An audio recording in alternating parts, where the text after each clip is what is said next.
రాజమహేంద్రవరం తెలుగు వెలుగులతో నిండిపోయింది. దేశం నలుమూలల నుంచి తెలుగు ప్రముఖులు హాజరయ్యారు. ఆంధ్ర సర్వసత్వ పరిషత్ చైతన్య సంస్థల ఆధ్వర్యంలో నిర్వహిస్తున్న ఈ వేడుకలకు బీఆర్కే న్యూస్ మీడియా పార్ట్నర్గా వ్యవహరిస్తుంది. తెలుగే భవిష్యత్తుకు వెలుగు అనేలా సాగిన ఈ వేడుకల్లో సినీ రాజకీయ ప్రముఖులు భాగమయ్యారు. తెలుగు ఔన్నత్యాన్ని చాటారు. తెలుగు గొప్పతనాన్ని కొనియాడారు. ప్రముఖ సినీ నటుడు తనికెళ్ల భరణి చేసిన ప్రసంగం అందరినీ అలరించింది. వేడుకల్లో భాగంగా నిర్వహించిన సాంస్కృతిక కార్యక్రమాలు ప్రత్యేక ఆకర్షణగా నిలిచాయి.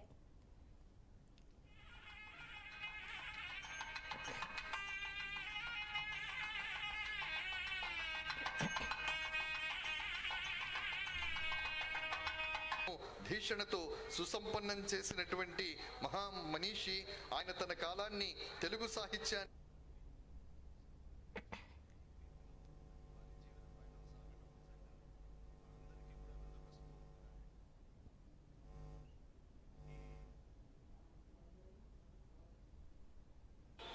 ఇంతమందిని ఇలా ఏక వేదిక మీద చూడడం అనేది నా పూర్వజన్మ పుణ్యంగానే భావిస్తున్నాను. నిజంగా ఇది ఇట్స్ నాట్ పాసిబుల్. ఇది హ్యూమన్లీ ఇంపాసిబుల్ విషయాన్ని చైతన్యరాజు గారు, అనంత చైతన్యం అది. ఈ సంగతి శిఖరం ఇది శ్రీనివాస్ ఇద్దరి జంట ఇంత అద్భుతాన్ని క్రియేట్ చేసినప్పుడు ఇంకా మాట్లాడే అవకాశం ఏమీ ఉండదు. గద్వాల్లో ఆదిలక్ష్మీదేవి గారు ఇలాంటి సభలే జరుపుతూ ఉండేదిట. మాకు అంటే సాహితీవేత్తలందరికీ ప్రాతస్మరణీయులారు. అది ప్రపంచ చరిత్రలో సాహిత్యం విషయంలో, సాహితీ సంగీత విషయంలో ఇలాంటి సంఘటన ఎప్పుడూ ఎవరు విని ఉండరు, జరిగి ఉండదు.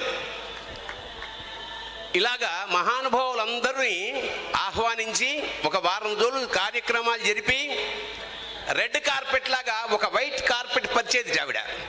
దాని మీద వీళ్ళందరూ నడుచుకుంటూ వచ్చాక ఈ విదుషీమణులు, సంగీత కళాకారులు, కథలు, హరికథకులు లాంటి ఎంతోమంది వెళ్ళిపోయిన తర్వాత వాళ్ళ పాద ధూళిని వస్త్రకాళితం చేసి, వస్త్రకాళితం అంటే మెల్లగా సన్నగా దాన్ని రజంలా చేసి దాన్ని సింధూరంలో కలుపుకొని ఆ రాజకుటుంబం ఇక్కడ తల మీద పెట్టుకునేవారట.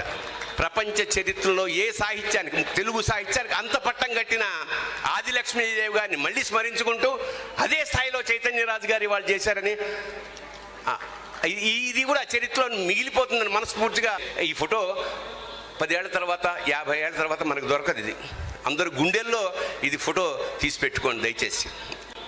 ఇంతమందిని ఇలా ఏక వేదిక మీద. ఇవాళ ఆంగ్లానికి మేమెవరూ వ్యతిరేకం కాదు. ఎందుకంటే ప్రపంచ అనుసంధాన భాష ఆంగ్లాన్ని నేర్చుకోవచ్చు, జాతీయ భాషని హిందీ నేర్చుకోవచ్చు, ఇంకా ఎన్ని భాషలను నేర్చుకోవచ్చు. కానీ మాతృభాషను మరవకూడదు. విద్యాబోధనలో ఖచ్చితంగా మాతృభాష ఉండాల్సిన అవసరం ఉందని చెప్పి మాత్రం ఈ సందర్భంలో మనం చేస్తున్నాను. ఇవాళ యునెస్కో చెప్పనివ్వండి, లేకపోతే జాతీయ విద్యావిధానం చెప్పండి, కనీసం మాతృభాషలో ప్రాథమిక విద్య జరగాలని చెప్పని ఇవాళ వారందరూ కూడా సూచిస్తున్న సంగతి మనం గుర్తుంచుకోవాల్సిన అవసరం ఉంది. అంచేత ఇవాళ విద్యా విధానంలో మళ్ళా తెలుగు వర్ధిల్లేలాగా చేయాల్సిన బాధ్యత మనందరి మీద ఉంది. మన పిల్లలందరికీ కూడా మన సంస్కృతిని, మన సాంప్రదాయాన్ని తెలియజెప్పాల్సిన అవసరం ఉంది.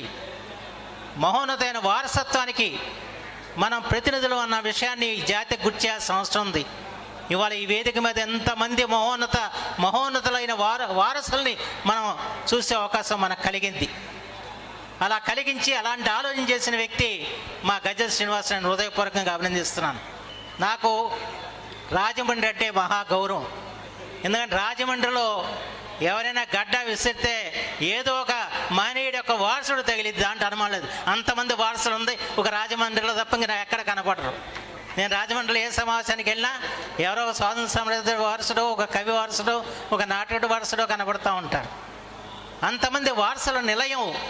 ఆ వారసత్వాన్ని, ఆ సాంస్కృతిక వారసత్వాన్ని నిలబెట్టుకున్నది ఇవాళ రాజమండ్రి అని చెప్పి మాత్రం మనం చేస్తూ, ఆంధ్రప్రదేశ్కి సాంస్కృతిక రాజధాని రాజమండ్రి అన్న విషయం మనం గుర్తుంచుకోవాల్సిన అవసరం ఉంది.